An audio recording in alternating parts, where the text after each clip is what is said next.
தக்காளி சாத பவுடர் செய்வதற்கு நமக்கு 3 நாள் போதுமானதாக இருக்கும். ஏன்னா இப்போ அடிக்கிற வெயிலில் நமக்கு ஈஸியாக காஞ்சி ரெடியாகி வந்துடும். வாங்க எப்படி செய்யலாம் அப்படிங்கிறத பார்க்கலாம். Hi friends, welcome to Valparai சமையல். இன்றைக்கி நம்ம பார்க்க போகிற ரெசிபி என்னன்னு பார்த்தீங்க அப்படின்னா, தக்காளி சாத பவுடர் தான் நம்ம எப்படி செய்யலாம் அப்படிங்கிறத இந்த வீடியோவில் பார்க்க போகிறோம். ஃப்ரெண்ட்ஸ், வீடியோவை ஸ்கிப் பண்ணாதீங்க, ஃபுல்லாக பாருங்கள், உங்களுக்கு ரொம்ப பயனுள்ளதாகவே இருக்கும். வாங்க ஃப்ரெண்ட்ஸ், வீடியோக்குள்ளே போகலாம். வீடியோக்குள்ளே போகிறதுக்கு முன்னாடி நம்ம சேனலை சப்ஸ்கிரைப் பண்ணாதவங்க சப்ஸ்கிரைப் பண்ணிக்கோங்க, கூடவே பெல் ஐக்கானையும் கிளிக் பண்ணிக்கோங்க. அப்போ தான் நான் போடுற வீடியோ உங்களுக்கு உடனுக்குடனே நோட்டிஃபிகேஷனில் கிடைக்கும். வாங்க ஃப்ரெண்ட்ஸ், வீடியோக்குள்ளே போகலாம். இப்போ நாம் இன்றைக்கி செய்ய போகிறது தக்காளி சாத பவுடர் தான். அதுக்காக நான் 10 கிலோ அளவு தக்காளி பழமாக வாங்கி வச்சுருக்கேன். பாருங்கள், நல்ல பழுத்த பழங்கள், பெரிய பெரிய பழங்கள் தான். நீங்கள் தக்காளி சீசனில் கூட வாங்கி ரெடி பண்ணிக்கலாம். ஆனால் வெயில் டைமாக இருக்கணும், அப்போ தான் உங்களுக்கு சீக்கிரமாக காஞ்சி வர்றதுக்கு ரொம்ப ஹெல்ப்பாக இருக்கும். 10 கிலோ பழம் அப்படிங்கிறனால, நிறையா இருக்கிறனால, அம்மா நான் உங்களுக்கு ஹெல்ப் பண்ணுறேன் அப்படின்னு சொல்லிட்டு குழந்தைங்க 2 பேருமே எனக்கு ஹெல்ப் பண்ணிகிட்ருக்காங்க. இப்போ இந்த பழத்தை நம்ம ஒரு 2 டைம் அல்லது 3 டைம் தண்ணியில் நம்ம வாஷ் பண்ணி எடுத்து வச்சுக்கணும். அப்போ தான் நமக்கு ஹைஜீனிக்காக இருக்கும். இப்போ நாம் இந்த பழத்தை எல்லாத்தையுமே நல்லா வாஷ் பண்ணி எடுத்தாச்சு. ஒரு 2-3 டைம் வாஷ் பண்ணி எடுத்தாச்சு.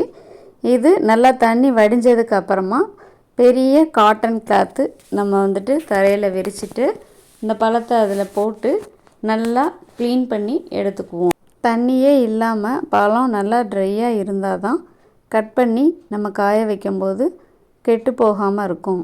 தண்ணியோடு இருந்துச்சு அப்படின்னா காய வைக்கும் போதே ஒரு ஸ்மெல் வர ஆரம்பிச்சிடும். அதனால் தண்ணி இல்லாமல் நம்ம சுத்தமாக ஒரு கிளாத் வச்சு ஒவ்வொரு பழமாக தொடச்சி எடுத்துருவோம். இந்த தக்காளி சாத பவுடர் செய்கிறதுக்கு நம்ம பழமாக தான் இருக்கணும், காய் கொஞ்சம் கூட இருக்கவே கூடாது. நல்ல பழுத்த பழமாக இருந்தால் தான் நமக்கு தக்காளி சாதம் கிண்டும் போது நல்ல ஒரு டேஸ்ட்டு கிடைக்கும். இப்போ பாருங்கள், இந்த மாதிரி தான் நம்ம கீழே தரையில் ஒரு கிளாத், காட்டன் கிளாத்து விரிச்சிருக்கோம். மேலே பழத்தை போட்டுட்டு மேலும் ஒரு காட்டன் டவலோ கிளாத்தோ வச்சு இந்த மாதிரி நம்ம க்ளீன் பண்ணி எடுத்துக்கலாம். க்ளீன் பண்ணி எடுத்ததுக்கப்புறமா இதை நம்ம கட் பண்ணி எடுத்துக்கலாம். கட் பண்ணி காய வைக்கிறதுக்கு பெரிய பெரிய ஒரு தாம்பாள மூடி மாதிரி நம்ம யூஸ் பண்ணிக்கிட்டோம் அப்படின்னா காஞ்சி எடுத்து வைக்கிறதுக்கும் ரொம்ப ஈஸியாக இருக்கும். பாருங்கள், இந்த மாதிரி நல்லா சுத்தமாக தண்ணி இல்லாமல் க்ளீன் பண்ணி எடுத்தாச்சு. பழம் எவ்வளோ சூப்பராக தெரியுது பாருங்கள். அடுத்ததாக நாம் இப்போ கட் பண்ணி எடுத்துக்கலாம். இதை நம்ம 4-5 அந்த மாதிரி கட் பண்ணாமல் இந்த மாதிரி இப்போ பாருங்கள் நான் எப்படி கட் பண்ணுறேன் அப்படின்னு சொல்லிட்டு இந்த மாதிரி சிப்ஸு சைஸ்க்கு நம்ம ரவுண்ட் ஷேப்பில் கட் பண்ணோம் அப்படின்னா காயறதுக்கு ரொம்ப ஈஸியாக இருக்கும். நம்ம நார்மலாக சமைக்கிறதுக்கு கட் பண்ணுற மாதிரி 4-5 அந்த மாதிரி துண்டாக கட் பண்ணிட்டோம் அப்படின்னா காயறதுக்கு லேட் ஆயிரும். பழம் கெட்டு போயிடும், ஒரு மாதிரி ஸ்மெல் வர ஆரம்பிச்சிரும். அதனால் இந்த மாதிரி கட் பண்ணி எடுத்துக்கலாம் எல்லா பழத்தையுமே. இந்த பொடி செய்யணும்னு நினைக்கிறவங்க முதல்ல நீங்கள் 10 கிலோ அளவுலாம் வாங்க வேண்டாம். சாதாரணமாக நீங்கள் 1 கிலோவோ 2 கிலோவோ அளவுள்ள பழத்தை வாங்கி இந்த மாதிரி கட் பண்ணி காய வச்சு செஞ்சு பாருங்கள். அப்போ உங்களுக்கு ரொம்ப ஈஸியாக இருக்கும். திரும்ப தேவைப்படும் போது நீங்கள் அதிக அளவில் வாங்கி செஞ்சு வச்சு யூஸ் பண்ணி பாருங்கள், உங்களுக்கு ரொம்ப பயனுள்ளதாகவே இருக்கும். இந்த பொடி செய்வதற்கு 3 நாட்கள் போதுமானதாய் காணப்படும். இதுக்கு நல்ல வெயில் இருந்தாலே போதும். அதிகமான வெயிலில் நம்ம கட் பண்ணி இந்த மாதிரி வெயிலில் காய வைக்கும்போது ஈஸியாக நமக்கு காஞ்சி வந்துடும். இப்போ ஒவ்வொரு மூடியாக பாருங்கள் நாங்கள் கட் பண்ணி எடுத்து வச்சுருக்கோம். இதை நம்ம மாடியில் நல்ல வெயில் இருக்கிறனால அங்கே போய் நம்ம மேலே காய வச்சு எடுத்துடலாம். என்னடா இது 2 தக்காளியை கட் பண்ணி நம்ம வதக்கி எடுத்துட்டு ஒயிட் ரைஸை போட்டு கிண்டணும் அப்படின்னா தக்காளி சாதம் ரெடி. எதுக்கு போட்டு இவ்வளோ ரிஸ்க் எடுத்து நம்ம செய்யணுமா அப்படின்னு சொல்லிட்டு சில பேர் நினைப்பீங்க. அப்படிலாம் கிடையாது. இது நமக்கு ஒரு 1 ஹவர் தான் ஆகும் கட் பண்ணி இந்த மாதிரி நம்ம காய வைக்கிறதுக்கு. ஆனால் இதனோட பவுட்ரு நமக்கு ரொம்ப வேல்யூவாகவே இருக்கும். எப்படின்னு பார்த்தீங்க அப்படின்னா, ஸ்கூல் போகிறதான குழந்தைங்களுக்கும் சரி, காலேஜுக்கு நம்ம டிஃபனுக்கு கொடுத்து விட்றவங்களுக்கும் சரி, ஒயிட் ரைஸ் வடிச்சிட்டு இந்த பவுடரை போட்டு நம்ம நார்மலாக லேசாக தாளித்து விட்டு கிண்டிட்டோம் அப்படின்னா நமக்கு சூப்பரான தக்காளி சாதம் ரெடி ஆயிரும்.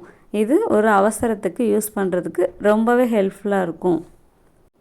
அதனால தான் இந்த மெத்தட் நாங்கள் ஃபாலோ பண்ணிகிட்ருக்கோம். இப்போ பாருங்கள், மாடியில் கொஞ்சம் கொஞ்சமாக கொண்டு வந்து ஃபுல்லாக காய வச்சாச்சு. குழந்தைங்களும் நல்ல வெயிலில் கொடை பிடிச்சிட்டு நிற்கிறாங்க. சரியான வெயிலாக இருக்குது. இந்த வெயிலில் நம்ம 3 days காய வச்சா போதுமானதாக இருக்கும். பாருங்கள், நல்லா காஞ்சிட்ருக்கு. ஃபஸ்ட் டே இந்த மாதிரி காய வச்சுட்டு நெக்ஸ்ட் டே நம்ம இதை கொஞ்சம் லைட்டாக நம்ம திருப்பி எடுத்து விட்டோம் அப்படின்னா, கொஞ்சம் கிளறி விட்டோம் அப்படின்னா திரும்ப எல்லா பக்கமும் அடிப்பாகமும் காய ஆரம்பிச்சிடும். அதே மாதிரி சரியாக காயாமல் வீட்டுக்குள்ளே எடுத்து வச்சிங்க அப்படின்னா தக்காளி ஸ்மெல் கொஞ்சம் அதிகமாக இருக்கும்.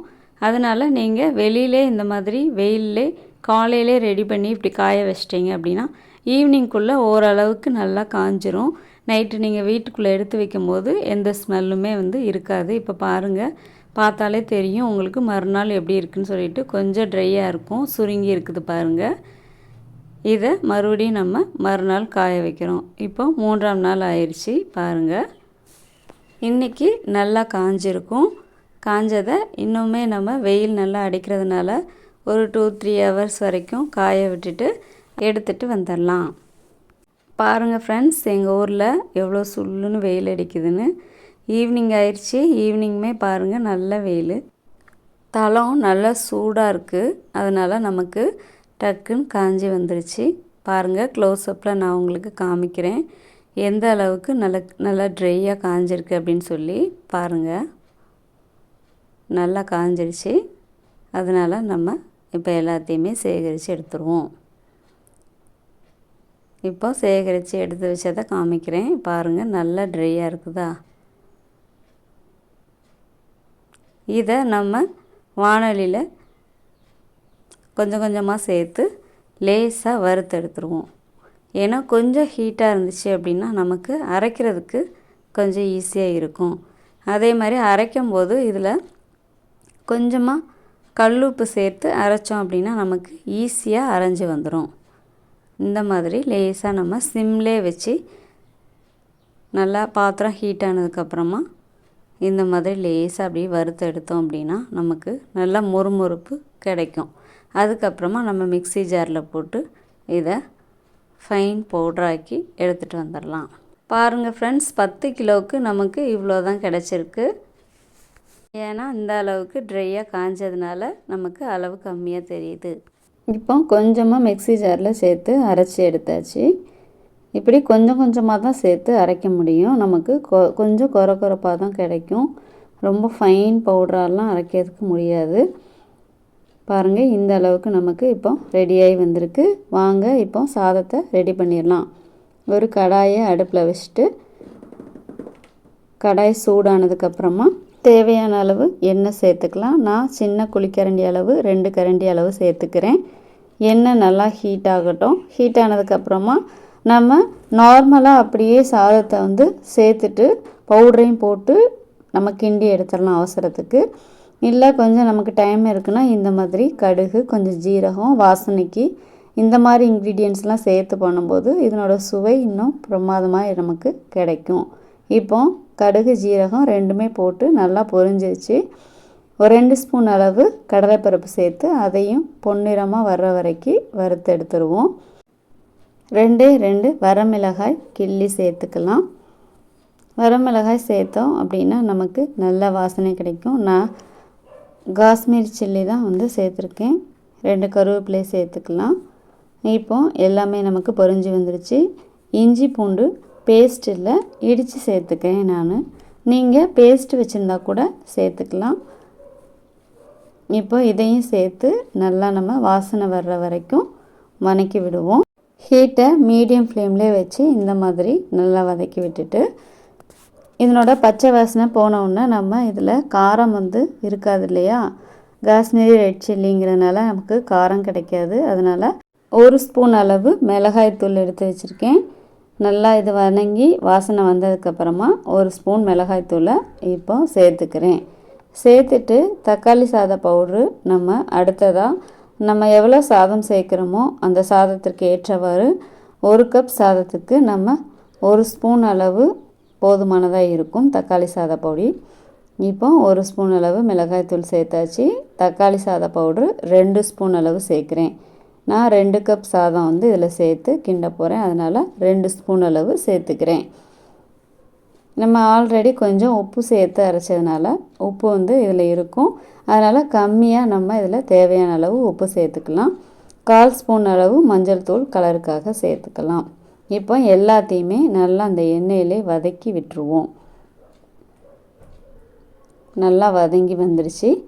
நம்ம சூடாக வடித்ததான சாதத்தை இதில் சேர்த்து நல்லா கிளறி எடுத்துட்டோம் அப்படின்னா நமக்கு சுவையான சூப்பரான தக்காளி சாதம் ரெடி. இது அவசரமாக செய்கிறதுக்கு ரொம்ப நமக்கு ஹெல்ப்ஃபுல்லாக இருக்கும். இப்போ நார்மலாக தக்காளி சாதம் வந்து செய்கிறதுக்கெலாம் நம்ம எல்லா இன்க்ரீடியன்ஸும் சேர்த்து வதக்கி செஞ்சு வெயிட் பண்ணி இது பண்ணுறதுக்கு இந்த பொடி இருந்துச்சு அப்படின்னா நம்ம இந்த சாதத்தை 10 நிமிஷத்தில் டக்குன்னு நம்ம ஒயிட் ரைஸ் வடிச்சிட்டு இந்த மாதிரி நம்ம ஆயிலெல்லாம் சேர்த்து சில இன்க்ரீடியன்ட்ஸ்லாம் சேர்த்துட்டு அப்படியே நம்ம மிக்ஸ் பண்ணிட்டோன்னா உடனடியாக நமக்கு தக்காளி சாதம் ரெடி. ஒருவேளை இவ்வளோ உங்களுக்கு சேர்க்க முடியலைனாலும் ஒன்றும் பிரச்சனை இல்லை. எண்ணெயை நல்லா காய வச்சுட்டு சாப்பாடு சேர்த்துட்டு தக்காளி சாத பொடியும் மிளகாய் பொடியும் கொஞ்சமாக சேர்த்துட்டு உப்பு தேவையான அளவு சேர்த்துட்டு அப்படியே கலந்து விட்டுறலாம். மல்லியெல்லாம் வச்சுருந்தா கூட அதையும் தூவி எடுத்து உடனே நம்ம சாப்பிட்றதுக்கு கொடுத்தோம் அப்படின்னா கண்டிப்பாக எல்லோருமே விரும்பி சாப்பிடுவாங்க. அந்த அளவுக்கு சுவை ரொம்ப பிரமாதமாக இருக்கும். மெயினாக பார்த்தீங்க அப்படின்னா ஸ்கூல் படிக்கிறதான குழந்தைங்களுக்கும் காலேஜ் படிக்கிறதான பிள்ளைங்களுக்குமே டிஃபன் பாக்ஸில் அடைச்சி கொடுக்கறதுக்கு இந்த தக்காளி சாத பொடி ரொம்பவே பயனுள்ளதாக இருக்கும். மறக்காமல் நீங்களும் ட்ரை பண்ணி பாருங்கள். ஈரம் இல்லாமல் நம்ம ஒரு சில்வர் பாக்ஸில் அரைச்ச பொடியை போட்டு வச்சோம் அப்படின்னா 5 and 6 month வரைக்கும் நமக்கு கெட்டு போகாமல் அப்படியே இருக்கும். கண்டிப்பாக நீங்களும் ட்ரை பண்ணி பாருங்கள். நீங்களும் இதே மாதிரி இதே அளவுகளோட ட்ரை பண்ணி பார்த்துட்டு எப்படி வந்துச்சுன்னு சொல்லி கமெண்டில் சொல்லுங்கள். ஃப்ரெண்ட்ஸ், இந்த வீடியோ உங்களுக்கு பிடிச்சிருந்தா உங்களோட ஃப்ரெண்ட்ஸ் அண்ட் ஃபேமிலிக்கு ஷேர் பண்ணுங்கள். எங்களோட வால்பாறை சமையலுக்கு மறக்காமல் சப்ஸ்கிரைப் பண்ணுங்கள். மீண்டும் அடுத்த வீடியோவில் சந்திக்கலாம். பாய். தேங்க்ஸ் ஃபார் வாட்சிங்.